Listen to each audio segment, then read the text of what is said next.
Bueno, hola, bienvenidos y bienvenidas a otra edición de Futuro Imperfecto, charlas y producciones en cuarentena, un ciclo ideado y producido por la Secretaría de Arte y Cultura de la Facultad de Artes de la Universidad Nacional de La Plata. En esta oportunidad vamos a estar conversando con el compañero Pedro Rosenblatt. Pedro Rosenblatt es militante político y comunicador, creador del Pibe Trosco y del Cadete, y es trabajador de la radio, del teatro y la televisión. Bueno, hola Pedro, ¿cómo estás? Gracias Hola, por compañero, estar ¿cómo te va? con nosotros. Gracias ¿Cómo? a vos. Bueno, ¿todo bien vos? Yo bien, la verdad que no me quejo, o sea, dentro del contexto que estamos viviendo, eh, estuve mejor, pero también estuve peor. Bueno, me alegro entonces. Bueno, la idea de esta charla de hoy, la convocatoria, obviamente de nuevo te agradecemos que estés acá con nosotros, era charlar un poquito acerca de lo que es esta semana en Springfield, ¿sí? La idea es más que nada charlar un poco del proceso de producción, de cómo lo realizás o cómo lo realizan. Ahora vamos a ver un poco eso.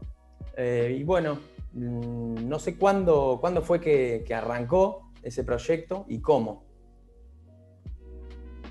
Mira, justo cuando convenimos que íbamos a charlar de esto, me puse a buscar para tener una referencia porque no me acordaba exactamente, y me doy cuenta que surge a partir de una necesidad que tuve cuando nos echaron de C5N y de Radio 10, cuando le echaron a Navarro en realidad, y yo me fui con él, tanto de Radio 10 como de C5N, es decir, que yo perdía un espacio importante de aire y un canal para expresar lo que hago, y a partir de ahí, cuando tomé la decisión de acompañar a Navarro en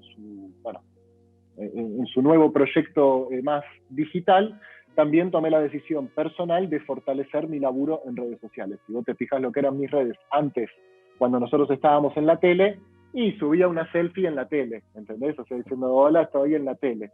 Y cuando cuando lo rajaron de la tele, empecé a tratar de profesionalizar un poco o de darle una vuelta de rosca más a los contenidos que armaba para redes. En este contexto nace esta semana en Springfield. Primero no como una sección, sino como un compilado de noticias. Me estaba fijando, la primera vez que lo hice fue a fines del 2017. A Navarro lo echa ante el canal en octubre, noviembre más o menos. Octubre. Y esto fue un mes después, que hice como un compilado de noticias del año en ese caso. Y después más o menos para mayo, junio del 2018 ya lo iba subiendo todas las semanas, hasta que encontré que ahí había un formato, y lo subo todos los viernes desde el 2018, todos los viernes a las 11 de la mañana, compilo las noticias y las subo. Bien. Y te hago una pregunta. Acá, ¿cómo es ese proceso, digamos? ¿Cómo haces esa recopilación de imágenes, de noticias? ¿Te las mandan, las buscas vos? ¿Tenés un equipo que labura con vos, amigos, amigas? Principalmente las noticias las encuentro yo porque ya forma parte de mi circuito, digamos, de ansiedad, de escroleo indefinido. Los medios digitales forman parte de esto, ¿viste? O sea, viste que uno tiene como medio incorporado ciertos movimientos ya con su dedo pulgar, que va siempre a los mismos lugares, y en esos mismos lugares a los que voy siempre está La Nación, La Política Online, Infobae, Clarín, y los nuestros también, de alguna forma, ¿no? Entonces, la mayoría las empecé a juntar yo. Además, yo conduzco un programa en la radio, y los productores que arman el segmento informativo del programa, siempre alguna noticia falopa meten ahí, y yo de ahí la agarro. También tengo mis amigos Nicolás y Soledad, que trabajan conmigo y que cuando ven algo me lo mandan, y a partir de que esta semana en Springfield de alguna forma se asentó, o por lo menos se convirtió en algo estable en mis redes, sí, muchísima gente me manda, ¿no? Y ya hoy a esta altura te diría que por lo menos la mitad de las noticias son cosas que me mandan, porque hay muchísimos compañeros y compañeras que ya ven una noticia de ese calibre, ¿viste? De ese calibre, qué sé yo, se disfrazó de Perón y salió a robar, y me la mandan. Son increíbles las cosas que hay. No, y también me río Sí. porque me pasa a mí que estoy viendo y digo, esto es digno de esta semana en Springfield. Springfield. Bueno, la verdad que no tengo claro cómo surgió el nombre, pero me acuerdo que hubo una vez, durante la gobernación de María Eugenia Vidal, que ella lanzó, si no soy preciso con la medida pido disculpas, pero era algo así como que con la tarjeta del Banco Provincia había un día al mes que tenías, no me acuerdo si era 40-50% de descuento. Sí, los miércoles, sí. Los miércoles no me acuerdo qué cadenas de supermercado. Y la primera vez que digamos, que se implementó esa medida, se armó en el supermercado como si tocaran los Rolling Stones. Y fue a cubrir Nicolás Munafó para C5N, y un chabón estaba diciéndole, mirá lo que es esto, loco, esto no pasa ni en Springfield. Y a partir de ahí, bueno, se hizo la remera de la coneja china, de esto no pasa ni en Springfield, y bueno, ahí quedó esta semana en Springfield. Aparte yo soy de la generación Simpson también. Claro, ¿no? sí. O sea, bueno, igual quién no es de la generación Simpson, ¿no? Pero sí. Y bueno, qué sé yo, la verdad que no lo sé, pero yo soy del 90 y creo que los Simpsons son del 89, digamos. Siguen así, Sí, 80 y pico. con Bart y Lisa, y toda mi infancia y mi adolescencia estuvo muy signada por eso. No, está buenísimo. Che, y esto que hablamos, ¿no? Que bueno, las ves vos, te las mandan, digo, ¿qué cantidad de material tenés para después tener que seleccionar? Creo que son, no sé si me equivoco, son 8 imágenes, 7. Mira, al principio eran 10 noticias, porque la primera imagen era una noticia. Después creo que fue a partir del verano del 2018 que le empecé a poner como una carátula de una foto. Y que la primera imagen, digamos, es una foto y no es una noticia. Y ahora también, hace algunos 2-3 meses, ¿para qué va a pasar el gato? Ahí estamos. Momento Kicillof. Hace 2-3 meses que la última es un video mío redirigiendo a la gente a YouTube. Entonces terminan siendo 8 noticias, una carátula y un video final. ¿Y cuántas tengo por semana? Y mirá, esta semana debo tener, si querés me fijo ahora en el momento y te lo digo. Dale. Pero no menos de 25. Es decir, que la mayoría queda fuera esta semana en Springfield. Semana 13, sí, tengo 27 noticias. Claro, una bocha. De ahí tenés que seleccionar 8, 7, 8. Y después ahí selecciono 8 para Instagram y en YouTube me entran más. Bien. Y después quedan afuera, algunas que también yo veo que las subís a las historias, bueno, quedó afuera, la siguiente, subo a las historias. Taca. Exactamente, esas son las que quedan afuera, que el criterio es simplemente cuál pienso que va a generar más, no sé, qué sé yo, viralidad si se quiere, o cuál me parece más graciosa a mí. Está bien. Che, y esta idea justo ahí que hablabas de lo que es YouTube, esta idea de que, nada, que de pronto vaya como mutando, esto de la imagen fija, ¿sí? De 10 imágenes, ponele que las imágenes fijas, nada, tienen como mucho más, son más efectistas, tienen que tener más impacto, ¿no? De una lectura rápida a este nuevo formato que, además de tener la imagen fija, después te redirecciona a lo que es a YouTube. Sí, ahí en realidad lo que sucedió no fue la idea de que esta semana Springfield evolucione de alguna forma o mute, sino que yo tenía la idea, la voluntad para este año de profesionalizar un poco mis contenidos audiovisuales, mis contenidos digitales, de tener un canal de YouTube, de subir contenido ahí, y entendí que más allá de videos especiales y más trabajados desde el contenido, digamos, desde el discurso, también necesitaba tener un contenido que se pueda replicar semana a semana, que sea, bueno, nada, que forme parte de una dinámica de laburo más mecánica, si se quiere. Y bueno, y ahí me di cuenta que esta semana en Springfield podía ir bien, y lo empecé a probar, y empecé a trabajar con una compañera que no conocí personalmente todavía, porque es un vínculo laboral que arrancó en la pandemia, que se llama Julia, que es una genia, la verdad, y que es más joven que yo, por lo tanto tiene bastante más incorporado el lenguaje y el registro de la plataforma, digamos, de YouTube, me ayuda un montón, y bueno, y eso fue clave, pero a lo que voy es que eso fue una consecuencia de la voluntad, la intención que tuve yo de llegar a YouTube de alguna forma, de empezar a laburar contenidos para esa plataforma. ¿Y qué crees que te dio, nada, ¿qué posibilidades nuevas te dio este cambio de formato, digamos, de salir un poco, no de salir, sino de trasladar, ¿no? Porque ni siquiera vos seguís en Instagram, Exacto. pero es como otro ahí canal. Mira, un montón de cosas. Primero, la primera vez que reparé en la cuestión del movimiento y de la estética fue cuando me lo marcaste vos, ¿no? Que bueno, naturalmente es tu campo de acción y supongo que vos y tus compañeros ven las cosas desde ahí. Incluso me llamó la atención, dije, claro, esa es una gran diferencia, ¿no? Springfield en Instagram es estático. Si bien a veces puede aparecer un video, generalmente son placas. Y en YouTube hay otra cosa, y en esa otra cosa, insisto en que el trabajo de Julia, que es la editora del video, es fundamental, porque, bueno, yo básicamente lo que hago es abrir la computadora y ponerme la cámara, y tengo acá, me monté un mini estudio casero con un croma y un aro de luz que se ve ahí de fondo. Y ahí lo que hago es comentar las noticias, me armo más o menos un guión, trato de tener más o menos un remate, no para todos los momentos, pero bueno. Y los recursos son mucho más amplios, porque bueno, la edición me puede descansar a mí, la edición puede enfatizar algunas cosas que por ahí a mí se me escapan, yo puedo cometer un error que a través de la edición se convierte en un chiste. Los recursos son muchísimo más diversos y más amplios, y además también me da más lugar a mí para explayarme sobre algún tema concreto, qué sé yo, vamos a suponer que, no sé, que sobre un tema grave ocurre, grave me refiero a de importancia, de trascendencia política, ocurre algo falopa. Por ejemplo, cuando fue el levantamiento de los policías, ¿no? Que hubo un montón de cosas para Springfield. Por ejemplo, el que se subió a la torre y decía, yo de acá no me bajo, bien.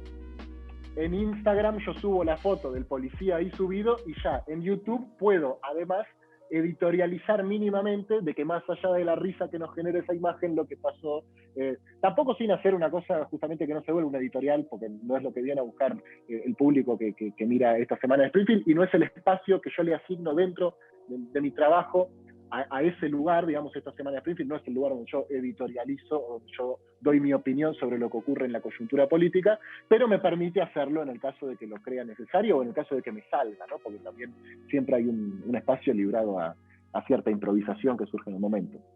Claro, sí, cuando miraba yo lo que es Instagram y después veía lo que es el canal de YouTube, pensaba en eso, ¿no? Que vos necesitas como imágenes o noticias muy efectistas ahí, de rápida lectura, y que bueno, a vos te permite hacer una selección y un posteo y no mucho más que eso.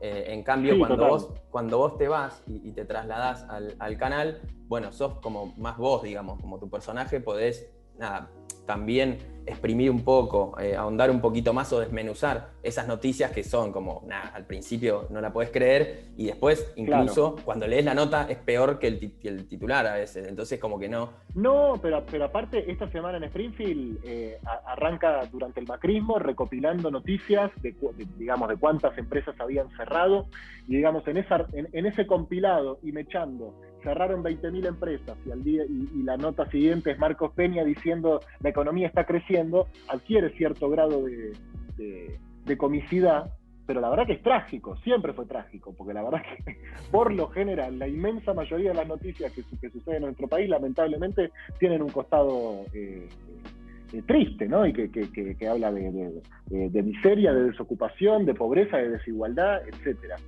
Por lo tanto, siempre hay una línea muy finita entre estás abordando no es gracioso que estén los policías levantados en la puerta de la gobernación de La Plata. Y estoy usando ese como un ejemplo, digamos, ¿no? Porque yo comparto una noticia que dice, se cagaron a tiro por un sándwich de milanesa. Claro, ahí tiene cierta gracia la manera de titular, pero se están cagando a tiro por un sándwich de milanesa, digamos, no hay ninguna gracia en eso. Entonces, bueno, sí, ahí también hay la posibilidad que te da YouTube es poder desarrollar un poco más sabiendo que no todo el mundo que a mí me sigue en redes sociales me sigue buscando un chiste, ¿no? Yo no me considero un humorista y me parece que la gente no es lo primero que piensa cuando mira mi trabajo, ¿no? A ver, me voy a cagar de risa. Si bien trato de utilizar la herramienta del humor para comunicar la política, no es estrictamente eso. Entonces, claro, la semana que está repicada la agenda política y que yo de repente comparto una noticia de que Moria Kazán, no sé, salió con una remera de Samir, qué sé yo, lo primero que se me ocurre, también hay mucha gente que dice, che, boludo, te estás haciendo el pelotudo con este tema, y es como, no, mirá, esto es un segmento específico donde trato de mostrar lo falopa que son los medios argentinos a la hora de abordar ciertos temas. No es mi editorialización sobre la coyuntura política, ¿no? Para eso tengo otros espacios. Sí, sí, sí. Y más aún como vos decías, ¿no? La realidad, desde el macrismo, bueno, y hasta hoy, que estamos, o sea, a los cachetazos limpios todos los días, con unos quilombos tremendos. Pero bueno, Totalmente. también en eso uno tiene que, nada, desde tu punto que laburás lo que es la militancia política, también desde un poco eso, el humor o la metáfora, o buscar un poco ahí una manera de comunicarlo sin perder de vista esto que vos decís, de la problemática real. No, totalmente. Además, es una realidad que sigue siendo igual o peor de acuciante de lo que era durante el macrismo, porque a la pandemia económica de los 4 años de Macri se le sumó la pandemia eh, viral, digamos, la pandemia del COVID, y la situación sigue siendo dramática. Y ahora, yo no soy periodista, yo no soy objetivo, yo no me paro frente a este gobierno con la misma distancia que me paraba del gobierno anterior. Entonces, naturalmente que yo no encaro los temas de la misma manera y que no me posiciono políticamente frente a los conflictos que tiene este gobierno de la misma forma que me paraba antes. Y eso, si bien para mucha gente es un defecto, para mí es una virtud. Para mí tomar la misma distancia de todos los gobiernos, qué sé yo, no veo ningún valor en eso, ¿no? Es decir, che, y vos que denunciabas tanto durante el macrismo, ¿por qué no? Y mirá, básicamente, porque ahora está gobernando el peronismo y porque yo entiendo que para que la mayoría de los argentinos vivamos mejor, es necesario que se fortalezca esta fuerza política. Entonces, mi objetivo máximo no es criticar y mostrar los chistes, no, mi objetivo máximo no es ese, porque yo tengo un interés colectivo, soy militante político, formo parte de un proyecto que hoy está gobernando la Argentina. Y que creo yo, entiendo desde lo más profundo de mi convicción, que si gobernamos nosotros beneficiamos a más de los que benefician cuando gobiernan ellos. Eso es, pero lo tengo clarísimo. Y bueno, y en función de eso trato de ordenar un poco también mi trabajo y mi forma de comunicar. Yo soy militante peronista y quiero que gobierne el peronismo. Eso, no quiero criticar al peronismo de la misma forma que criticaba al macrismo. Para mí eso no es un valor. No hay ninguna virtud en eso. Para mucha gente sí, y para muchos trabajadores de los medios, y ni hablar para los influencers, ¿no? Para la gente de las redes sociales, que cuando tu valor final es sumar seguidores, y la política no es un buen camino, porque cuando vos decís lo que opinás, hay mucha gente que opina distinto y que naturalmente evita consumir lo que vos hacés. Ahora, en mi caso, el like no es un fin en sí mismo, ¿no? Y el seguidor no es un fin en sí mismo, sino que es un medio.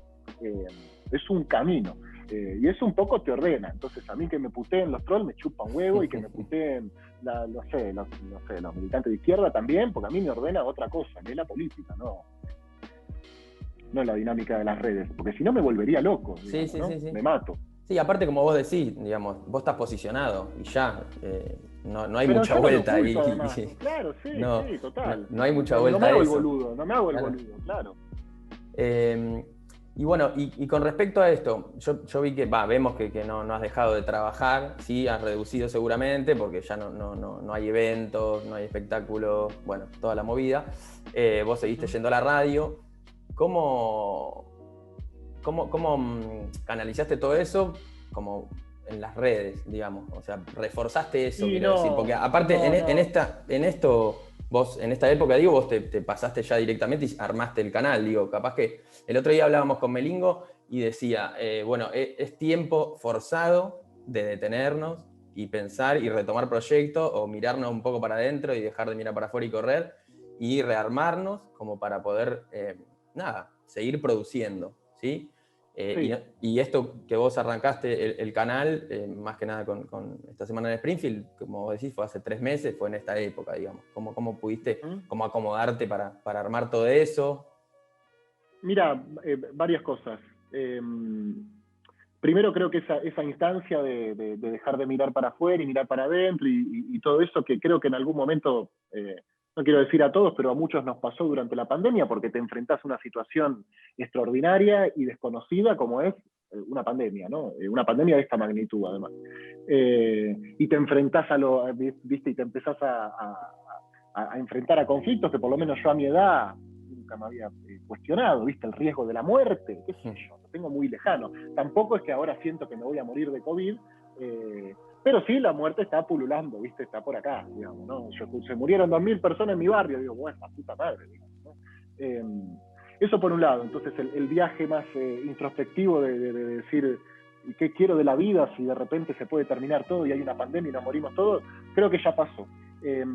Después sí hubo una necesidad de reordenar mi producción y fortalecer las redes sociales, porque yo perdí algo que no lo reemplaza las redes para nada, que es el contacto con la gente, ya sea en el teatro o en los espacios de participación política a los cuales asistía cuando esto no pasaba. Nosotros nos conocimos porque vos me invitaste una vez a dar una charla ahí a la facultad, y como lo hice con vos y con los compañeros de la facultad, lo hice con un montón de espacios porque es lo que yo más disfruto. Hay algo en esa ausencia que es irreemplazable, en ese contacto, en ese vínculo, en esa charla. Yo me acuerdo en la charla que fui a ver con ustedes, que estuvo muy buena, que la estaba moderando una compañera, que había preparado también algunas preguntas y que después intervino también la gente, las personas que estaban ahí, los compañeros y compañeras que estaban ahí, y conversamos y discutimos, y me acuerdo que uno en un momento levantó la mano y estaba recaliente de por qué va a ser Alberto y Massa, que a mí no me... Bueno, eso no lo tengo, la verdad, y las redes no lo reemplazan, porque a mí un Zoom de 70 personas viste, no... Hay que tener muchísima disposición para participar de eso. Yo que soy una persona que está permanentemente conectada a la digitalidad, sumarle eso no sé, no lo logré. Y eso fue irreemplazable. El teatro desde un costado más, si querés, artístico, personal, de lo que yo disfruto, subir al escenario y sentir ese calor y ese momento, esa cofradía que se arma con el público, que cada función es una cosa distinta. Eso es irreemplazable, ¿no? No hay video ni millones de reproducciones que puedan suplir ese segundo que yo siento cuando salgo al escenario y me encuentro con el público. Y políticamente generó un montón de problemas para nosotros por lo mismo, porque hay un montón de compañeros con los cuales yo a esta altura del año ya me hubiera comido 2 millones de asados o tomado 2 millones de mates, y no los vi en ningún lugar. Lo único que sé de ellos es aquello que me llega por las redes sociales, que no siempre manifiesta genuinamente lo que nos pasa, y creo que es un gran problema para nosotros, porque a nosotros la individualidad nos resta y ellos sobre la individualidad construyen. Entonces en ese sentido nosotros políticamente perdimos mucho más que ellos, y eso se vio también, ¿no? Ellos en redes y en las convocatorias que hicieron en estos meses fueron mucho más efectivos, si se quiere, porque ellos dominan mejor ese campo, y nosotros no, nosotros dominamos lo otro, nosotros dominamos el encontrarnos en el barrio, en la básica, la calle, en el gremio, en la calle, exactamente. Y bueno, y construir y practicar la política desde el encuentro, no desde el aislamiento. Y bueno, después, nada, todo lo que pasó en el medio, ¿no? Porque no es lo mismo la situación que estamos viviendo hoy que la que teníamos cuando arrancó la cuarentena, cuando arrancó la pandemia. Sí, es complejo. Y esto que vos decías de los Zoom de 70 personas, y más allá de que sea medio inabarcable y complejo, nosotros hemos tenido asamblea, ¿viste? Del gremio. No, claro. Imposible a los gritos, silenciando, ¿viste? Bueno, más allá de eso, vos estás trabajando desde la compu, desde el celu, todo. Terminás eso y te metés en una asamblea virtual o en un encuentro virtual, no querés más, se te caen los ojos.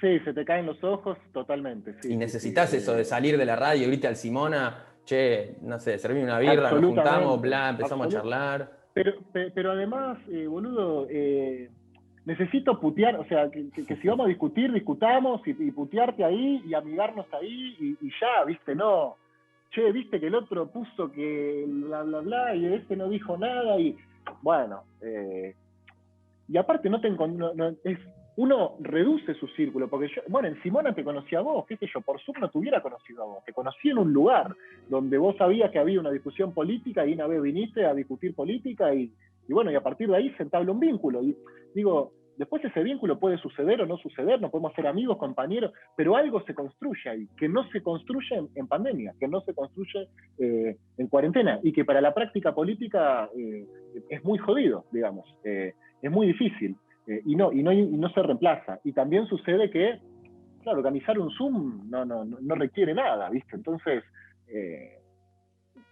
bueno, nada, vamos y charlamos, pero no es lo mismo, no se da la misma discusión política en una básica con 30 personas que en un Zoom con 30 personas. Por lo menos, qué sé yo, a mí no no logro desarrollarme de la misma forma, digamos. No, es complejísimo, muy cansador, pero además es esto que vos decís, en este territorio perdemos, porque es eso, nosotros Total. somos el encuentro, la calle, y ahora nos sucede eso, incluso nos han ganado la calle por momentos, o cada un mes, o cada fin de semana que hacen un banderazo.